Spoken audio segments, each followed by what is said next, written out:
Hola, te doy la bienvenida a un episodio más de Reconoce tu esencia divina. Hoy estaremos hablando de la máscara de la personalidad, del ego. Esa máscara que construiste cuando eras muy pequeño o muy pequeña con un único objetivo: sobrevivir. Lo que llamamos ego, y vamos a homologar un poco este concepto, siempre me gusta empezar por aquí. Muchas veces lo confundimos con algunas actitudes, sí, egoicas o egocéntricas, muy tiradas por el lado de la arrogancia, de la soberbia, de la petulancia, como decimos aquí en Colombia, personas que miran por encima del hombro o que se creen más que los demás. Sin embargo, esas no son las únicas comportamientos o las únicas estrategias que diseña la mente, el cerebro para protegerse. Hay muchas otras formas en que el ego se puede manifestar. Empecemos por entender en qué momento se crea esa máscara de personalidad para poder comprender qué es eso que llamamos ego. Cuando estabas muy pequeño o muy pequeña, entre los 0 y los 7 años, donde el cerebro es una esponja que no discierne, sino que graba absolutamente todo lo que está viendo en su mente subconsciente, que además es el 95% de nuestra mente. En ese momento, el niño o la niña sintió un dolor, sintió que eso que ella hacía, la forma como se comportaba, la forma en que el niño o la niña actuaba no era bien recibido por mamá o por papá. Es decir, no se sentía amado o amada cuando hacía esos comportamientos, o que lloraba, o que se quejaba, o que se reía mucho y era muy feliz. Diferentes formas de que el niño se comportaba, sintió que no era suficiente, que si se seguía comportando así, mamá no lo miraba, no lo mimaba, no lo amaba. Entonces, en ese momento grabó un dolor tan profundo por una serie de eventos o por un momento en particular, depende de la herida o del dolor o del trauma que hayas grabado. El niño o la niña sintió eso y dijo: yo no quiero volver a sentir esto tan duro, esto es muy doloroso. ¿Qué tengo que empezar a hacer para no volver a sentir ese dolor? Y empieza a modificar su comportamiento, empieza a cambiar la forma en la que actúa para tener comportamientos que el niño o la niña sienten que son más aceptados. Entonces, por ejemplo, el niño siente que cuando llora no lo atienden, pero cuando se enoja y hace pataleta sí, entonces hace más pataleta, hace más berrinche. El niño siente que cuando saca una nota bajita no lo voltean a mirar, pero cuando saca una nota muy alta en sus tareas del colegio es celebrado, es amado, es aplaudido. Entonces dice: yo no vuelvo a presentar malas notas, tengo que ser excelente en el colegio. Esta serie de estrategias de comportamiento es lo que empieza a constituir el ego, la máscara de la personalidad. En otras eh, teorías se le llama la sombra. No existe la luz sin la sombra. No existe el ego sin una persona. Las personas todas tenemos ego. Es muy curioso y me he encontrado con muchas personas a lo largo de esta vida, digamos, un poco más consciente desde que empecé a estudiar todas estas herramientas. Me he encontrado con personas que me dicen: yo ya no tengo ego, yo no tengo ego, yo ya hace rato trascendí el ego. Y eso no, en mi opinión, no es posible. El ego nos va a acompañar toda la vida y se va a presentar de diferentes maneras. Es decir, esa máscara que tú tienes no te la puedes quitar como tal. Vamos a ver más adelante en este episodio entonces qué puedes hacer. Entonces, en esa mente subconsciente, que ya te dije que es el 95% de tu mente, el 5% es tu mente consciente. Allí en el 95% está grabado todo eso que el niño sintió, todo lo que creyó que era la mejor manera de comportarse para sentirse amado por mamá, amado por papá, amado por su entorno. Y eso lo grabó allí en el 95% como si estuviera escrito en piedra. Allí, por ejemplo, también grabó creencias, aquellas cosas que sentía, que percibía, que escuchaba todo el tiempo, que se volvieron para ese niño o esa niña una verdad absoluta. A partir de esas creencias, el niño o la niña y su cerebro empiezan a gobernar y andar en el mundo. Entonces esa estrategia de personalidad es la suma de traumas, heridas, dolores, estrategias de comportamiento, modificaciones que hacen su ser, creencias, emociones que incluso a veces quedan atrapadas en su cuerpecito y hacen parte de toda esa estrategia que llamamos ego. Entonces, cada vez que hay acciones que son originadas desde el miedo, que son originadas desde la culpa, que son originadas desde el rencor, son acciones que provienen del ego. Un curso de milagros dice que todas las personas tenemos dos mentes. Una mente recta, que es la que piensa con Dios, piensa como Dios, y una mente egoica, que es la que trae o piensa falsas ilusiones, falsos pensamientos, que podríamos llamarlos creencias limitantes. Entonces, para el curso de milagros, todo lo que sea diferente al amor, diferente a los pensamientos de Dios o con Dios, son manifestaciones del ego. Lo contrario al amor es el miedo. Cada que tú actúas desde el miedo, entonces estás actuando desde el ego. Tú puedes empezar a entrenar tu mente a escuchar si te está hablando la voz del ego o la voz de tu mente recta, de tu mente con Dios. ¿Cómo sientes eso y cuál es la diferencia? La diferencia la sientes en que todo pensamiento que viene del ego te genera zozobra, te genera inquietud, te genera ansiedad. Si hay algo que, una vocecita que te está diciendo, es que si no compras ya se te acaba, es que hay escasez, es que no, es una oportunidad que vas a perder. Esta es la voz del ego que piensa desde la carencia y no desde la abundancia. La voz de tu ser divino, de tu ser superior, la voz de tu mente recta, te va a generar más tranquilidad, más paz, más fluidez por la vida. Muchas decisiones pueden que te generen cierto miedo, pero hay una diferencia entre el miedo paralizante o el miedo que te está haciendo tomar decisiones con ansiedad a ese miedo que te da como ese impulso, como esa emoción que tú dices, uy, aún con miedo, esto es lo que quiero hacer y esto me llena y me ilusiona y me entusiasma. Esa es la voz de tu mente recta. Entonces, esa máscara de personalidad se crea alrededor de tus 7 años, máximo 8, y modificas tus comportamientos a través de esas estrategias. Y con esas estrategias empiezas a presentarte al mundo. Recuerda que el objetivo es no volver a sentir ese dolor. Entonces tú sales en la edad adulta a relacionarte con tu pareja, con tu jefe, con tu trabajo, con tus compañeros, con tus amigos, protegiéndote de no volver a sentir ese dolor que sentiste cuando estabas en una edad entre los 0 y los 7, 8 años. Entonces, ¿eso qué significa? Que cuando tú te estás relacionando con las otras personas, te estás relacionando desde unos comportamientos modificados, desde lo que tú crees que es la mejor forma de actuar para sentirte amado, para evitar el rechazo, para evitar el abandono, sea cual sea la herida que hayas grabado, lo que quieres es evitar que ese dolor vuelva a suceder. Entonces te presentas al mundo con esa modificación de tus comportamientos. ¿Qué sucede? El ego se va adaptando también.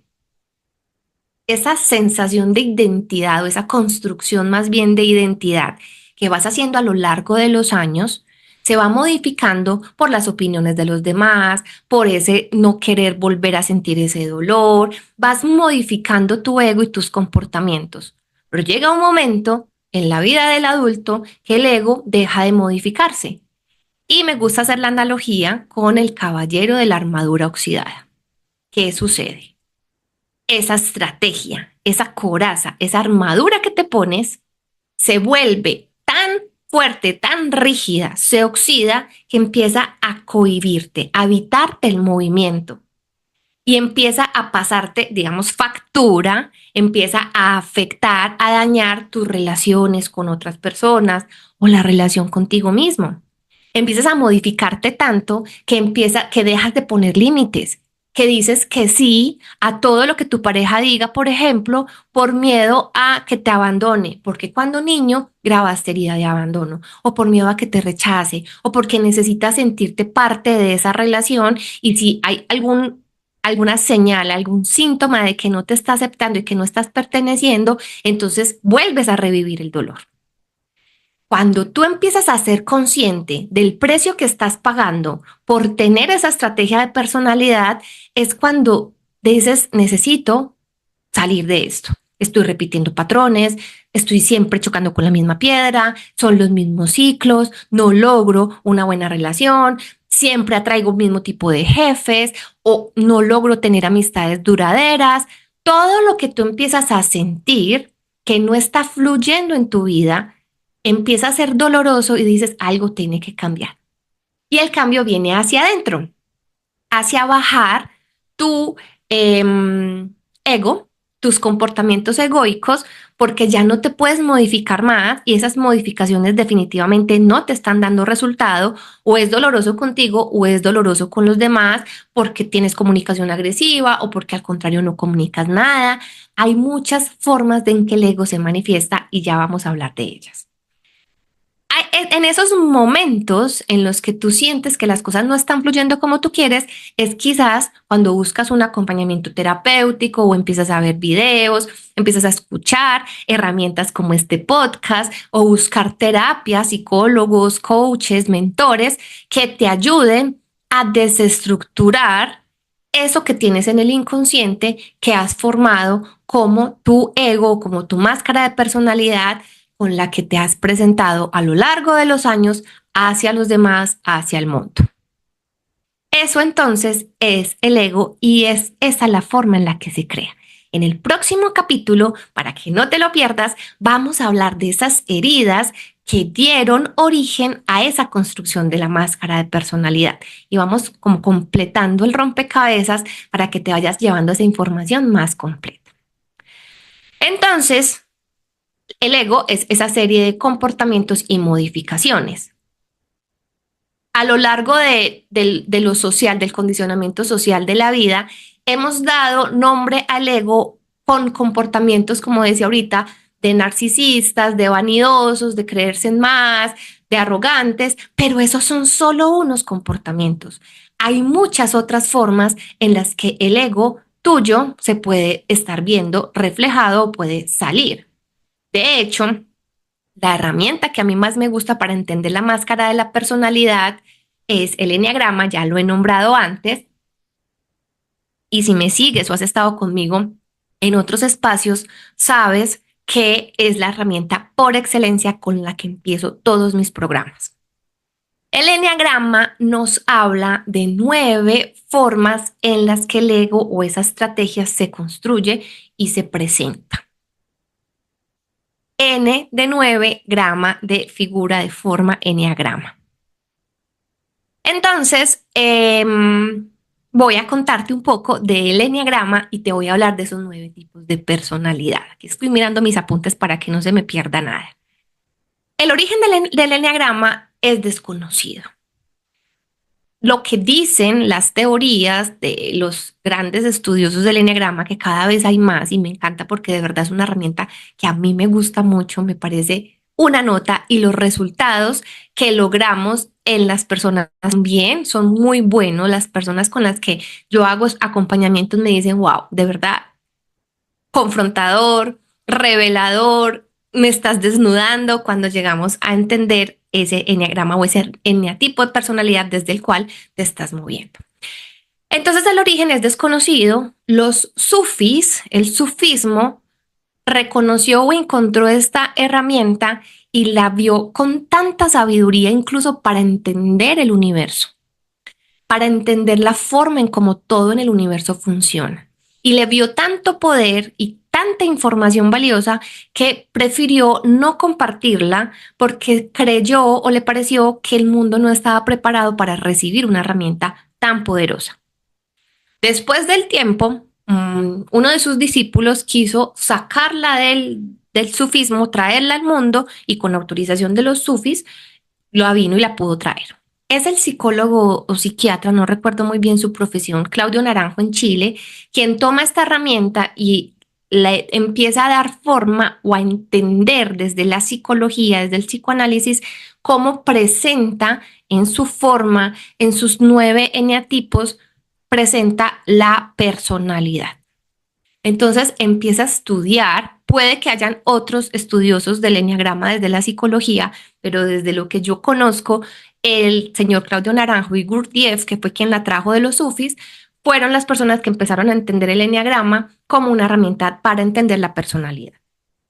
Entonces proyectan en este eneagrama 9 tipos de personalidades, 9 máscaras de personalidad, 9 estrategias. ¿Qué significa? Que no solamente es un comportamiento, sino que son 9 estrategias, o sea, 9 formas en que hay una serie de comportamientos que se reflejan en cada uno de esos tipos de personalidad. El eneagrama integra estos 9 tipos de personalidad en 3 energías que se conectan con la teoría del cerebro triuno, es decir, con la evolución del cerebro. El primer cerebro que se desarrolló es el cerebro reptiliano, que está en la parte de atrás del cerebro, y antes de que fuéramos hombres pensantes, el ser humano, tenía este cerebro desarrollado para poder sobrevivir. Es decir, es el cerebro del instinto y es el que da las señales de alerta. Viene el tigre, el dientes de sable, te va a comer, ataca, huye, hasta el muerto, haz algo, pero sobrevive. Luego se desarrolla el cerebro emocional, el límbico, que está más o menos en la mitad, y allí es donde está la amígdala, que juega un papel muy importante porque es la amígdala la que graba la historia emocional. Es decir, que esa herida que tú viviste por varios sucesos o por uno en particular que te dejó un trauma, un dolor muy profundo, está grabado ahí en la amígdala. Y el cerebro, porque además busca ahorrar energía, ya reconoce eso que está ahí grabado en la amígdala como algo doloroso y crea estrategias para ahorrar energía, haciendo automáticos ciertos procesos para que eso no vuelva a doler. Entonces el cerebro límbico es un cerebro emocional conectado más con la protección del ego y se desarrolla cuando empezamos como humanos a entrar en comunidad. Y por último, se desarrolla el cerebro frontal, el córtex, el neocórtex, que a ese sí es el que nos hace pensar, razonar, ponerle la lógica a las cosas. Entonces el eneagrama integra los 9 tipos de personalidad en 3 eneatipos por cada centro. Todos los seres humanos tenemos los 3 cerebros, solo que por diferentes circunstancias donde me ponga a ahondar mucho más, se nos va un episodio muy largo y quiero que esos episodios sean de máximo 30 minutos. Vamos a ver si lo logro. Entonces, por alguna razón ya más profunda, tú decides o priorizas o le das predominancia a uno de estos 3 cerebros. Entonces, en el cerebro físico, que es el cerebro instintivo, el reptiliano, están 3 eneatipos de personalidad donde tienen una necesidad de controlar el entorno y eso hace que tengan problemas o que estén buscando la autonomía, y su principal emoción es la ira. Son personas que están muy en el presente, con energía muy creadora de hacer, hacer, hacer. Ahora, vienen los emocionales, que también son 3 eneatipos, y estos eneatipos con energía predominante en la emoción, su energía es más del sentir. Tienen problemas de identidad porque lo que están buscando es ser aceptados, ser amados. Son los que todos los eneatipos están buscando eso, el amor de mamá y de papá, todos los seres humanos, pero estos son los que más tienen ese deseo de sentirse amados, de sentirse aceptados, de sentirse queridos. Su energía, su pensamiento está más en el pasado, por eso su emoción predominante puede ser la tristeza o es la tristeza. Y están conectados entonces con la emoción, son más sensibles a la emoción. Y por último tenemos los 3 eneatipos del centro mental, que su energía es la de pensar y están buscando información, datos, porque necesitan no controlar el entorno como pasa con los de energía física, sino conocerlos, sienten que el entorno no es un lugar seguro, entonces desde ese miedo se relacionan y están buscando datos que le den la seguridad. Su mente está muy en el futuro, por ende hay mucha ansiedad, mucha incertidumbre y su principal emoción entonces es el miedo. Con esta primera explicación, tú puedes estar ubicándote ya en uno de los tres centros energéticos del eneagrama. Te voy a poner un ejemplo. Y este ejemplo me gusta siempre usarlo porque creo que es muy gráfico. Yo estoy aquí en mi set de grabación y de pronto pasa alguien y tumba el agua y se arma el reguero de agua. El físico no alcanza a pensar, se quita la camiseta o busca lo que sea para secar el reguero. El emocional se llena de pena. Ay, qué pena, ay, qué vergüenza, ay, el daño que le hice. Entonces, lo segundo que piensa es cómo limpiarlo, pero lo primero es conectarse con la emoción. Y el mental alcanza a hacer un proceso rápido de decir, si yo me quito la ropa, pues qué pena porque no voy a quedarme bien, no me voy a ver bien. En el baño están las toallas, voy rápido por una toalla y seco, pero primero levanto el mouse para que no se vaya a dañar. Alcanza a hacer un proceso lógico y a actuar. Entonces, luego podrá venir la pena, luego podrá venir la supervivencia, pero tiene predominancia a ir al pensamiento, al razonamiento, al paso a paso, el físico, supervivencia, actuar rápido y el emocional a conectarse con la emoción. Ahora, te quiero contar los 9 eneatipos de personalidad de una manera muy rápida para que también empieces a darte cuenta. Hay varias cosas muy lindas del eneagrama. La primera es que te ayuda a conocerte. ¿Por qué a conocerte? Porque muchas veces dicen como, bueno, conozco mi ego. Claro, pero detrás de tu máscara de personalidad, ¿quién hay? Si tú no eres esa máscara, si tú no eres esa serie de comportamientos, entonces, ¿quién sí eres? Pero para poder ir a reconocer quién sí eres, tienes que quitarte la mascarita y para poderte quitar la mascarita necesitas identificarla. Necesitas darte cuenta si ese comportamiento que tú usualmente tienes frente a cierta situación es un comportamiento desde el ego por miedo a fallar, por miedo a no ser amado, por miedo a equivocarte, por miedo a perder tus referentes, lo que sea el miedo detrás, o si realmente es un acto consciente como quisieras actuar siendo tú auténtico y no una modificación. Entonces, el eneagrama primero te ayuda con eso, a darte cuenta.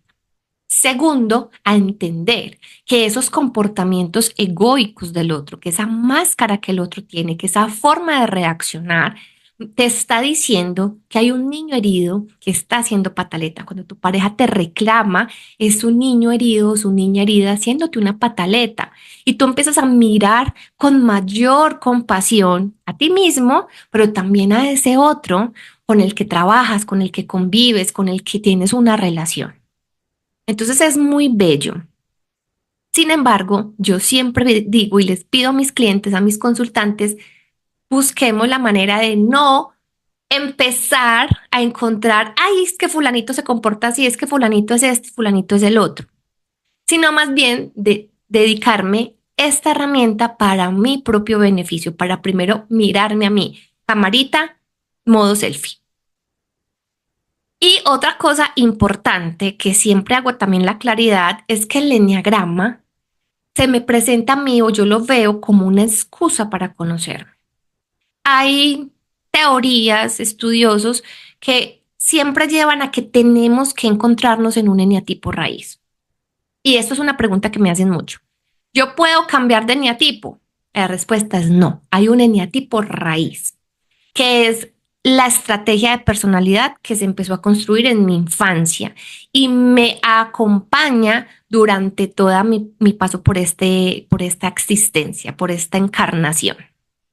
Lo que sí sucede es que yo puedo modificar comportamientos o puedo incluso crear nuevas máscaras, nuevas estrategias de personalidad para comportarme, para tener resultados. Recuerden que el resultado que se está buscando es el amor de papá, el amor de mamá, la seguridad. Entonces yo puedo tener otras máscaras o comportarme de otras maneras. Y esto se puede dar en diferentes áreas de la vida. Entonces el objetivo es conocerte, no es ir a llegar a soy un número. Yo no puedo creer pues que se pueda tener una mirada tan reduccionista de una herramienta tan poderosa. Yo soy un uno, yo soy un 2, yo soy un 7. No, yo soy todo. De hecho, el primer elemento del eneagrama es el círculo y el círculo representa la totalidad, la unicidad, como lo llama el curso de milagros.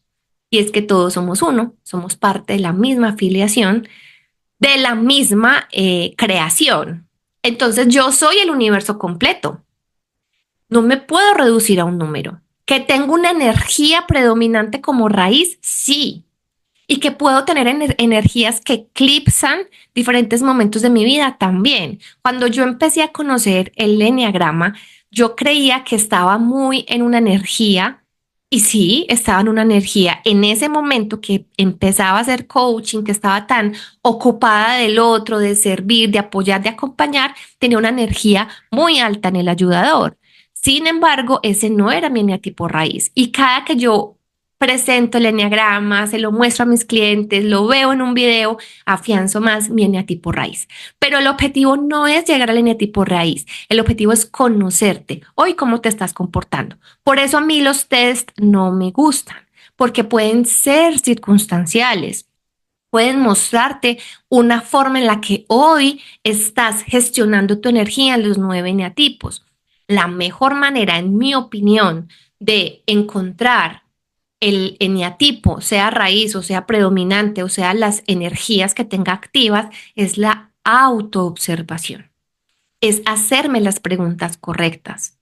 Y básicamente la pregunta que te debes hacer es una. ¿Cuál es el miedo que está motivando este comportamiento? Porque hay comportamientos muy parecidos entre diferentes eneatipos. Sin embargo, los motivadores o los miedos que hay detrás del comportamiento sí son distintos. Si tú aprendes a identificar los miedos que hay detrás de tus comportamientos, te vas a poder conocer bien desde tus heridas para poder sanarlas, verte y actuar de una manera más consciente.